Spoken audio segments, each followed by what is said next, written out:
Hello friends, social science study room में आपका स्वागत है। थ्योरी की क्लासेस में अभी हमारी 8th क्लास की ज्योग्राफी चल रही है।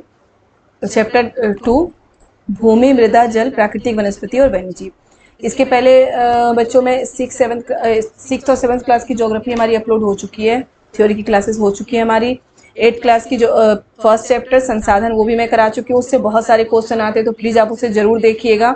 थ्योरी बहुत अच्छे से पढ़िए, क्योंकि मैं बार बार बोल रही हूँ आपको कि थिंकिंग बेस्ड क्वेश्चन इस बार के जो पेपर होगा उसमें और ज़्यादा बढ़ा दिया जाएगा, क्योंकि अब तो सीटेट में थिंकिंग बेस्ड क्वेश्चन वैसे ही ज़्यादा आता है, और लेकिन अब और भी ज़्यादा आने के चांसेस हैं। तो उसके लिए थिंकिंग बेस्ड क्वेश्चन हमारे सॉल्व करने के लिए हमें थ्योरी पढ़ना बहुत ही ज़रूरी है। सिर्फ क्वेश्चन पेपर पे डिपेंड रहेंगे तो सीटेट होना थोड़ा सा टफ हो जाएगा बेटा।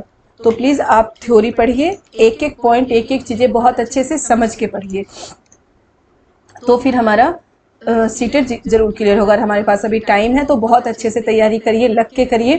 सीटेट तो क्लियर होना ही होना है, ठीक है। तो वीडियो स्टार्ट करने से पहले वीडियो को लाइक जरूर कर दीजिएगा। जिन्होंने चैनल को सब्सक्राइब नहीं किया, चैनल को सब्सक्राइब कर दीजिएगा। वीडियो को ज़्यादा से ज़्यादा शेयर करिए। कमेंट में अगर जो भी मैं पूछती हूँ, प्लीज़ कमेंट में उसका जवाब जरूर दे दीजिएगा। ओके, तो चलिए स्टार्ट करते हैं। क्या है भूमि, मृदा, जल, प्राकृतिक वनस्पति और वन्यजीव संसाधन। बेटा ये सारे चीजें, मतलब कि ये सभी क्या है, संसाधन है। संसाधन हम लास्ट चैप्टर में पढ़ चुके हैं। संसाधन से बहुत सारे क्वेश्चन आते हैं। प्राकृतिक संसाधन 3 तरीके के होते हैं: प्राकृतिक संसाधन, मानव निर्मित संसाधन और मानव संसाधन, ठीक है। अब देखिए, भूमि, मृदा, जल, प्राकृतिक वनस्पति और वन्यजीव संसाधन, ये सारे ही चीजें जो इसमें दी गई है, ये क्या है, ये प्राकृतिक संसाधन का पार्ट है। भूमि भी प्राकृतिक संसाधन है। प्राकृतिक संसाधन क्या होता है, जो हमें प्रकृति से डायरेक्ट मिल रहा हो, बहुत ज्यादा मतलब कि ज्यादा संशोधन के बिना हम जिसे यूज में ला सकते हैं, वो सभी प्राकृतिक संसाधन है। ओके, तो भूमि, मृदा, जल, प्राकृतिक वनस्पति यानी कि जो जंगल होते हैं, जो वैसे पेड़ पौधे जो अपने आप उग जाते हैं, वन्यजीव संसाधन, ये सारे क्या है, ये सभी ही प्राकृतिक संसाधन है, प्राकृतिक संसाधन के पार्ट है। तो उसके बारे में अभी इस चैप्टर में हम पढ़ेंगे। देखिए, सबसे पहले तो हम यहाँ देखते हैं क्या है, विश्व की 90% जनसंख्या भूमि क्षेत्र के 30% भाग पर ही रहती है। से 70% भूमि पर या तो विरल जनसंख्या हो या निर्जन है। तो अब ये चीजें आपके दिमाग में आ रही है कि 30% भाग पे ही, मतलब भूमि के 30% भाग पे ही 90% जनसंख्या रहती है, 90% लोग रहते हैं, और जो 70% भाग है भूमि का, उसमें जनसंख्या बहुत कम है। ऐसा क्यों है? तो आपको पता होगा कि पहाड़ों पे लोग कम रहते हैं, क्योंकि वहाँ की लाइफ बहुत ज्यादा टफ होती है, बहुत ज्यादा हार्ड होती है। वहाँ हर चीज में फसल कम होगी, पानी कम मिलता है, मतलब हर चीज की वहाँ दिक्कत होती है। वहीं जो रेगिस्तानी इलाका है, वहाँ भी लोग कम रहते हैं, क्योंकि वहाँ भी लाइफ मतलब बहुत ही स्ट्रगल वाला होता है। पानी के लिए दूर दूर जाना पड़ता है पानी लेने के लिए, या फिर वहाँ कृषि नहीं हो पाती है, कृषि बहुत कम होती है। बारिश ही के रेगिस्तान में तो कई जगह ऐसे हैं हमारे राजस्थान में ही कि कभी कई कई साल वहाँ बारिश होती ही नहीं है। तो यही कारण है कि 30% भाग पर ही 90% लोग रहते हैं, जहाँ पे हमें हर तरह की सुविधा मिल जाती है, ठीक है, जिसे हम मैदानी इलाका कह सकते हैं। ओके, तो देखिए क्या है, भिन्नता भूमि की। देखिए मांबा, और देखिए यहाँ पे भी लास्ट चैप्टर में मैंने बताया था कि जो भी चैप्टर हमारे 8th क्लास की ज्योग्राफी के जो भी चैप्टर स्टार्ट हो रहे हैं, उसमें बच्चों, देखिए क्या है, तंजानिया एक छोटे से गांव में मांबा पानी लेने के लिए प्रातः शीघ्र उठती है। उसे बहुत दूर जाना पड़ता है, कुछ घंटों के बाद लौटती है। इसके उपरांत वो घर के कार्यों में अपनी माँ का हाथ बटाती है, अपने भाइयों की बकरियों की देखभाल में मदद करती है। उसके पूरे परिवार के पास उनकी छोटी झोपड़ी के चारों ओर चट्टानी भूमि का एक भाग है। मांबा के पिता कठिन परिश्रम के बाद मात्र कुछ मक्का और सेम ही उगा पाते हैं, फिर भी यह उनके परिवार के साल भर के खाने के लिए पर्याप्त नहीं है। फिर है पीटर, न्यूजीलैंड के भेड़ पालन प्रदेश के मध्यवर्ती भाग में रहता है। एक तो मांबा की स्टोरी है, एक पीटर की स्टोरी है, दोनों दो जगह रहते हैं। एक तो तंजानिया में जो कि अफ्रीका में है, दूसरा पीटर कहाँ रहता है, न्यूजीलैंड में रहता है। तो इन दोनों की लाइफ के बारे में बताया गया। तो आपकी ज्योग्राफी में आप जो भी पढ़ोगे, बच्चों के मतलब कि बच्चों से स्टार्ट होती है कि या तो बच्चे डिस्कशन कर रहे हैं, अपने पेरेंट्स से कोई सवाल पूछ रहे हैं, या उनकी लाइफ स्ट्रगल के बारे में बताया जाता है, ठीक है। तो याद रखिए क्यों होता है, ताकि बच्चों में क्वेश्चन पूछने की मतलब की भावना जागृत हो, ठीक है। तो चलिए, मांबा और पीटर विश्व के 2 विभिन्न स्थानों में रहते हैं और उनके जीवन व्यतीत करने में बहुत अंतर है। क्यों अंतर है? देखिए, यह विभिन्नता भूमि की गुणवत्ता, मृदा, जल, प्राकृतिक वनस्पति, प्राणियों और औद्योगिक प्रौद्योगिकी के उपयोग की भिन्नता के कारण है। मतलब कि अगर 2 लोग 2 जगह पे रहते हैं, हमारे भारत में एक कोई रेगिस्तान में रहता है, मतलब बिल्कुल राजस्थान के रेगिस्तानी इलाके में रहता हो, और कोई मैदानी इलाके में रहता हो, पंजाब दिल्ली ऐसे जगह पे रहता है, दोनों की लाइफ स्टाइल बहुत चेंज हो जाती है। पहाड़ी इलाकों में कोई रहता हो, हिमाचल प्रदेश में कोई, दिल्ली में, या फिर मैदानी इलाकों में रहता हो, तो उनकी लाइफ स्टाइल बहुत ही चेंज हो जाएगी, उनकी जो ज़रूरतें चेंज हो जाती हैं, और मतलब लाइफ स्टाइल बहुत चेंज होती है। क्यों होती है? जो भी प्राकृतिक संसाधन हमें मिल रहा है, मैदानी क्षेत्र में जो रहते हैं उन्हें प्राकृतिक संसाधन ज़्यादा मिल रहा है, ज़्यादा अच्छे तरीके से मिल रहा है और ज़्यादा मिल रहा है, जबकि जो भी वैसे विरल क्षेत्र में या तो पहाड़ी इलाकों में रहते हैं, रेगिस्तानी में, उन्हें प्राकृतिक संसाधन कम मिल रहे हैं। ठीक है, देखिए यह भिन्नता भूमि की गुणवत्ता, मृदा, जल, प्राकृतिक वनस्पति, प्राणियों और प्रौद्योगिकी के उपयोग की भिन्नता के कारण है। यह भिन्नता क्यों है कि दो जगह रहने वाले लोग, दो अलग अलग क्षेत्र में रहने वाले लोगों की मतलब कि लाइफ स्टाइल, जीवन व्यतीत करने में बहुत अंतर क्यों होता है? क्योंकि यह भिन्नता क्यों है? भूमि की गुणवत्ता। भूमि की गुणवत्ता यानी कि जो मिट्टी ज़्यादा उपजाऊ होगी, भूमि की गुणवत्ता अच्छी होगी, तो वहाँ पे फसल अच्छे होंगे, तो वहाँ की लाइफ स्टाइल अपने आप ही सही हो जाएगी, क्योंकि उन्हें भोजन की तलाश में दूर दूर नहीं जाना पड़ेगा। जल, अगर जल बहुत अच्छे से हमें मतलब शुद्ध जल हमें अपने पास ही डेली आ रहा हो, सप्लाई वाला जल, तो हमें पानी के लिए कहीं और जाने की जरूरत नहीं होगी। लेकिन जहाँ पे नहीं आता, उन्हें बहुत ज़्यादा स्ट्रगल करना होता है जल के लिए भी। प्राकृतिक वनस्पति, प्राणियों और प्रौद्योगिकी के उपयोग की भिन्नता के कारण ये भिन्नता देखने को मिलती है। ठीक है, अब देखिए भूमि। प्राकृतिक वनस्पति में क्या है? भूमि है। सबसे पहले जो हम चैप्टर के देख रहे थे, भूमि, मृदा, जल, प्राकृतिक वनस्पति और वन्यजीव। सबसे पहले क्या है? सबसे पहले हम भूमि के बारे में देखेंगे। ओके, तो देखिए भूपृष्ठ के कुल क्षेत्रफल का लगभग 30% भाग भूमि है। ठीक है, ये तो हम पहले ही पढ़ चुके हैं, 7th में ही पढ़ चुके हैं कि भूपृष्ठ यानी कि जो पृथ्वी है, पृथ्वी में 70% भाग पे पानी है और 30% भाग क्या है? स्थल है। तो भूपृष्ठ के कुल क्षेत्रफल का लगभग 30% भाग भूमि है। यही नहीं, इस थोड़े से प्रतिशत के भी सभी भाग आवास योग्य नहीं है, जो भी आपको मैं ऊपर बता चुकी हूँ। मुख्यतः भूमि और जलवायु के भिन्न भिन्न लक्षणों के कारण विश्व के विभिन्न भागों में जनसंख्या का वितरण असमान है।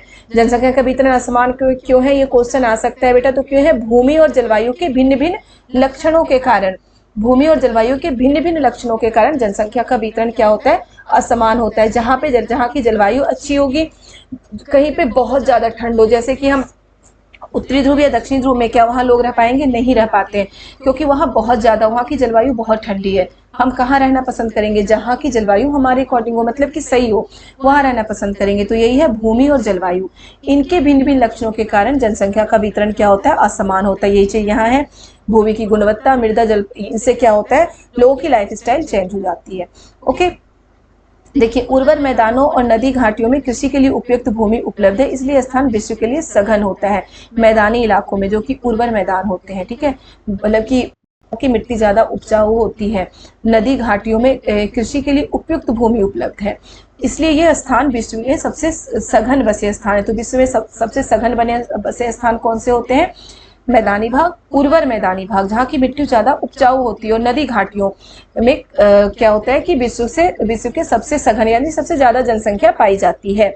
और इसका कारण यही है कि यहाँ की मिट्टी ज्यादा उपजाऊ होती है और यहाँ पे फसल अच्छी होती है। हमारे लिए सबसे जो बेसिक चीज है भोजन ही तो है, भोजन और पानी। और जो उर्वर मैदान और नदी घाटियां होती है, यहाँ पे पानी की भी व्यवस्था अच्छी होती है और भोजन भी हमें आराम से मिल सकता है, यानी कि मिट्टी उपजाऊ है तो फसल भी अच्छी होगी। ठीक है, अब देखते हैं भूमि उपयोग। भूमि का उपयोग किन तरीकों से होता है? देखिए भूमि का उपयोग विभिन्न कार्यों के लिए किया जाता है, जैसे कृषि, वानिकी, खनन, सड़कों और उद्योगों की स्थापना के लिए। किस किस चीज के लिए किया जाता है भूमि का उपयोग? कृषि के लिए, वानिकी के लिए, खनन के लिए, सड़कों और उद्योगों की स्थापना के लिए। मतलब जमीन, हमारे जो भी हम काम कर रहे हैं भूमि के ऊपर ही तो करते हैं, जमीन के ऊपर ही तो करते हैं। कृषि भी हम जमीन के ऊपर करते हैं, वानिकी भी जमीन के ऊपर है, खनन जमीन के अंदर से हम चीजें निकाल रहे हैं, भूमि का उपयोग हो रहा है, सड़क हम भूमि पे ही बनाते हैं, उद्योग की स्थापना भी हम क्या करते हैं? जमीन पे ही करते हैं, भूमि पे ही करते हैं। तो ये सारे क्या है? भूमि उपयोग है। साधारणतः इसे भूमि उपयोग कहते हैं। क्या कहते हैं इसे? भूमि उपयोग। बिल्कुल एक एक पॉइंट बेटा जो मैं बता रही हूँ आप लिखते चलिए, नोट करते चलिए, बहुत ही हेल्पफुल होगा आपके एग्जाम के टाइम में। मैं प्लीज बाद में पछताने से अच्छा है अभी आप बात को मान लीजिए। ओके, चलिए नेक्स्ट देखते हैं हम क्या है। भूमि का उपयोग भौतिक कारकों द्वारा निर्धारित किया जाता है, जैसे स्थलाकृति, मृदा, जलवायु, खनिजों, जल की उपलब्धता। यहाँ से क्वेश्चन आ चुका है कि भूमि का उपयोग किन कारकों पे निर्धारित होता है? किन कारकों पे निर्धारित होता है? स्थलाकृति, मृदा, जलवायु, खनिज और जल की उपलब्धता।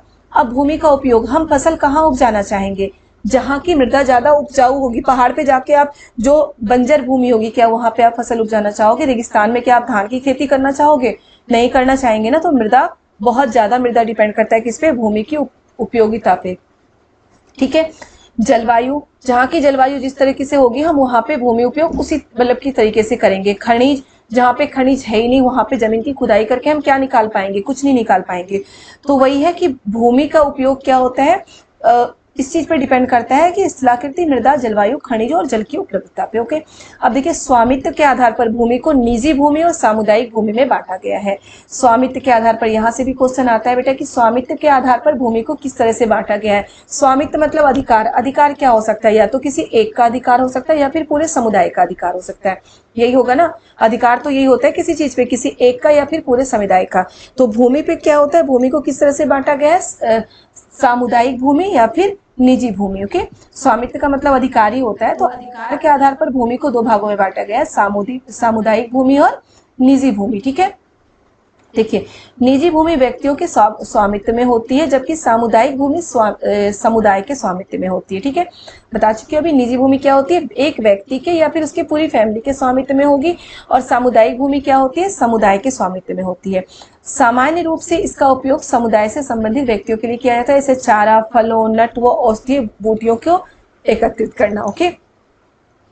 इस सामुदायिक भूमि को साझा संपत्ति संसाधन भी कहते हैं। बिल्कुल याद रखिएगा, साझा संपत्ति संसाधन क्या है? सामुदायिक भूमि को ही साझा संपत्ति संसाधन कहते हैं, जहाँ पे क्या है, चारे के लिए भूमि का इस्तेमाल हो रहा है, फलों के लिए नट या औषधीय बूटियों के लिए इस्तेमाल हो रहा है भूमि को, उसे या तो सामुदायिक भूमि कहते हैं या साझा संपत्ति संसाधन कहते हैं। ठीक है।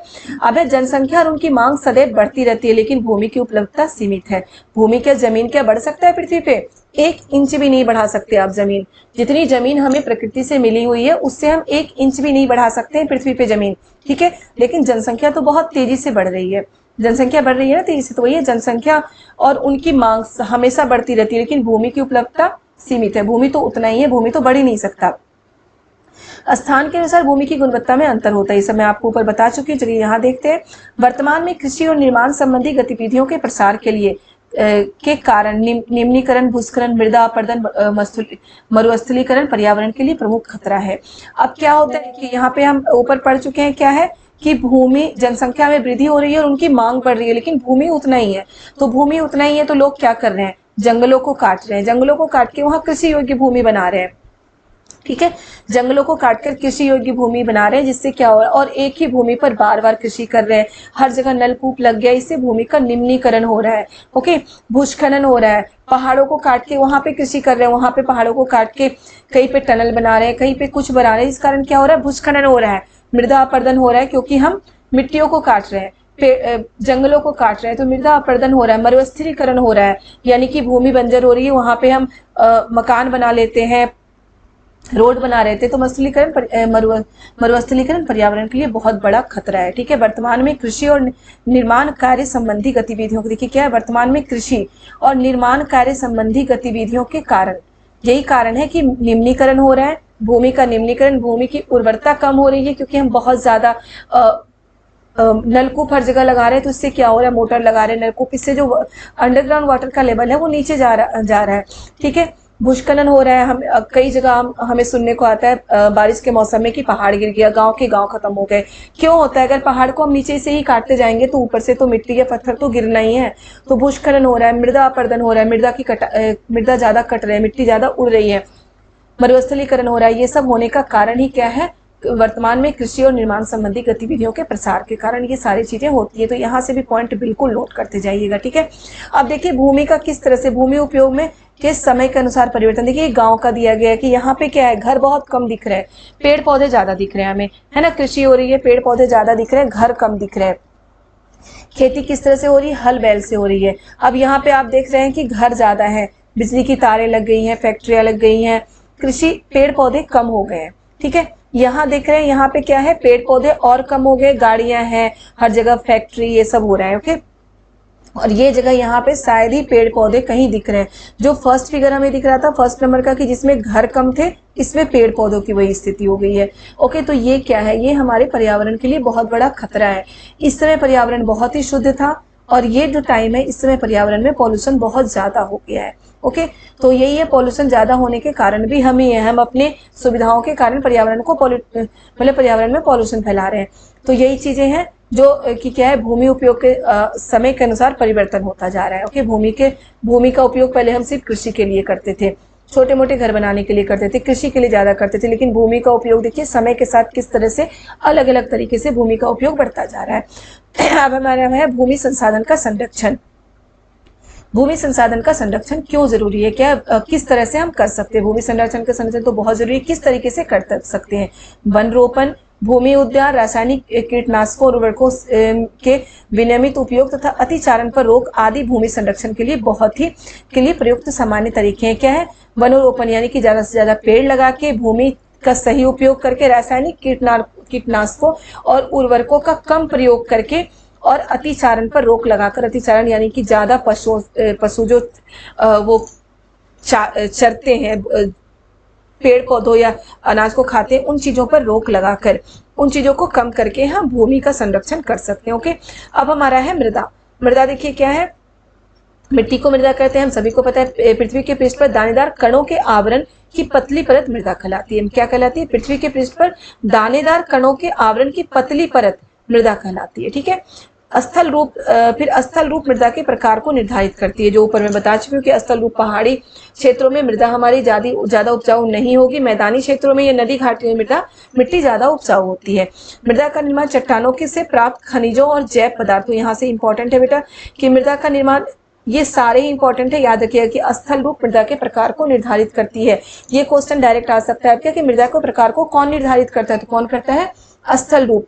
मृदा के प्रकार को कौन निर्धारित करता है, स्थल रूप। अब है मृदा निर्माण किस तरह से होता है, मृदा निर्माण चट्टानों से प्राप्त खनिजों और जैव पदार्थों तथा भूमि पर पाए जाने वाले खनिजों से होता है। ठीक है, भूमि पर पाए जाने वाले खनिजों से, इन चीजों से मृदा का निर्माण होता है। ये हमारा क्या है, भूस्खलन। भूस्खलन मैं ऊपर आपको बता चुकी हूँ।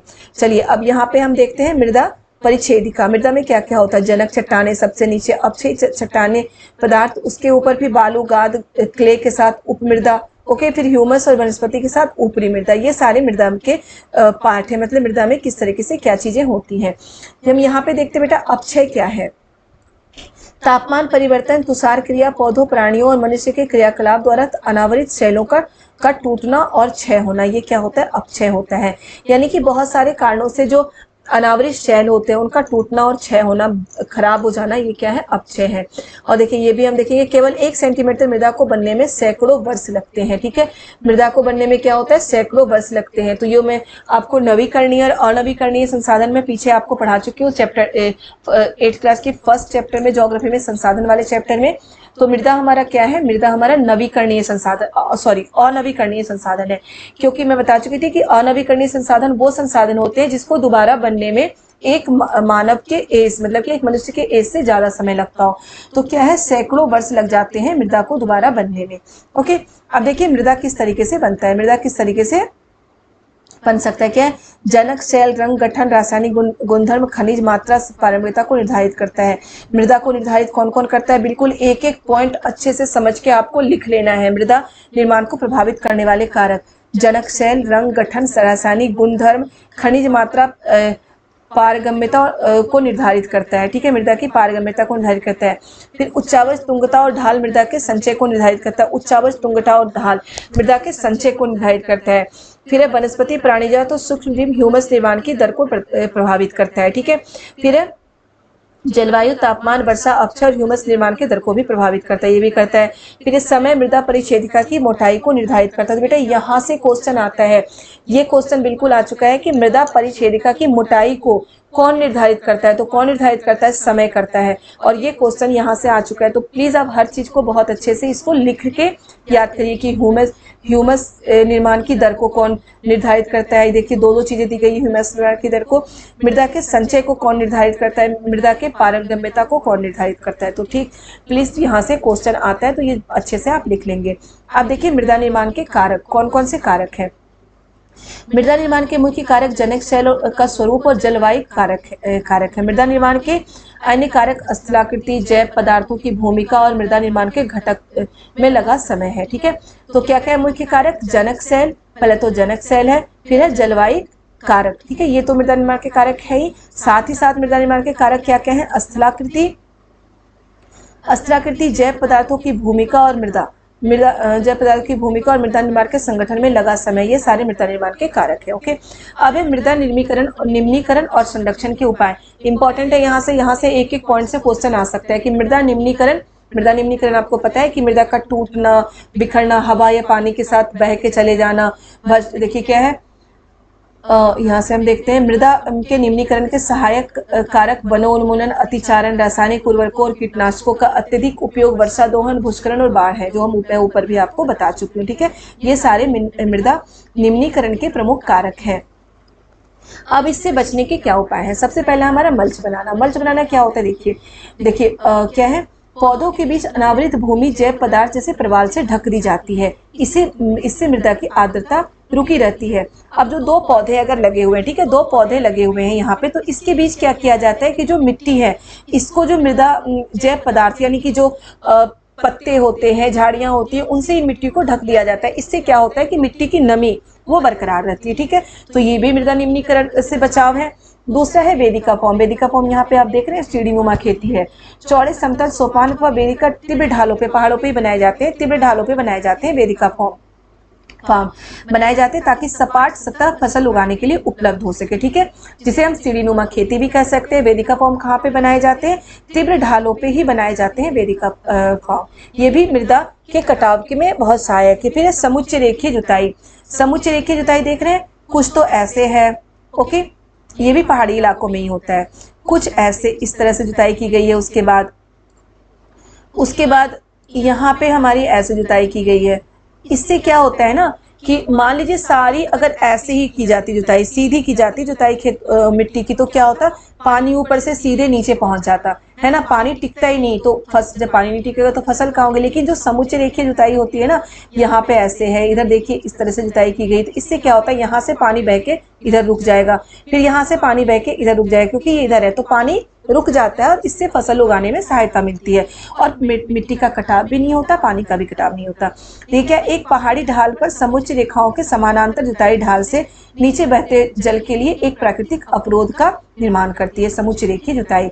समुच्च रेखीय जुताई किस लिए होता है? नीचे बहते जल के लिए प्राकृतिक अवरोध का निर्माण किया जाता है। फिर है रक्षक मेखला। रक्षक मेखला आपको देख रहा है, एक कतार में पेड़ लगाए जाते हैं, ठीक है। क्या है रक्षक मेखला? तटीय प्रदेशों और शुष्क प्रदेशों में पवन गति रोकने के लिए वृक्ष कतारों में लगाए जाते हैं। ये कहाँ पे होता है रक्षक मेखला? बेटा ये भी याद रखिएगा कौन सा कहाँ पे होता है। ये पहाड़ी इलाकों में हो रहा है, जो वेदिका फॉर्म और समुच्च रेखीय जुताई है, ये सभी पहाड़ी इलाकों में होता है। लेकिन रक्षक मेखला कहाँ पे होता है? तटीय प्रदेशों और शुष्क प्रदेशों में। इन प्रदेशों में क्या होता है? इन प्रदेशों में हवा बहुत तेज चलती है, तो पवन की गति रोकने के लिए वृक्ष कतारों में लगाई जाती है, लाइन से लगाई जाती है, ताकि पवन की गति को रोका जा सके और मृदा आवरण को बचाया जा सके, ठीक है। तो ये भी आपको याद रखना है कि कहाँ पे क्या उपाय किया जा सकता है। रक्षक मेखला तटीय प्रदेशों और शुष्क प्रदेशों में होता है, किस लिए? पवन की गति को रोकने के लिए कतारों में वृक्ष लगाई जाती है। अब है समुच्च रेखीय रोधिकाएं। समुच्च रेखीय रोधिकाएं क्या है? समुच्च रेखाओं पर रोधिकाएं बनाने के लिए पत्थरों, घास, मृदा का उपयोग किया जाता है। रोधिका के सामने जल एकत्र करने के लिए खाइयां बनाई जाती, ठीक है। समुच्च रेखाओं पर रोधिकाएं यानी कि बिल्कुल ये है ना समुच्च रेखीय जुताई। इसी तरह पत्थर लगाए जाते हैं, पत्थर और घास लगाए जाते हैं, ठीक है। घास, मृदा का उपयोग किया जाता है। रोधिकाओं के सामने जल एकत्र करने के लिए, मतलब पानी एकत्र करने के लिए वहां पे खाई बना दी जाती है, ताकि वहां पे पानी एकत्रित हो सके। फिर है चट्टान बांध। यह जल के प्रभाव चट्टान बांध है। उसके बाद चट्टान बांध क्या है? नाम से क्लियर है कि जल के प्रभाव को कम करने के लिए बनाए जाते हैं, नालियों की रक्षा के लिए, मृदा क्षति को रोकते हैं। चट्टान बांध, चट्टानों से बांध बनाए जाते हैं, छोटे छोटे बांध खेतों में।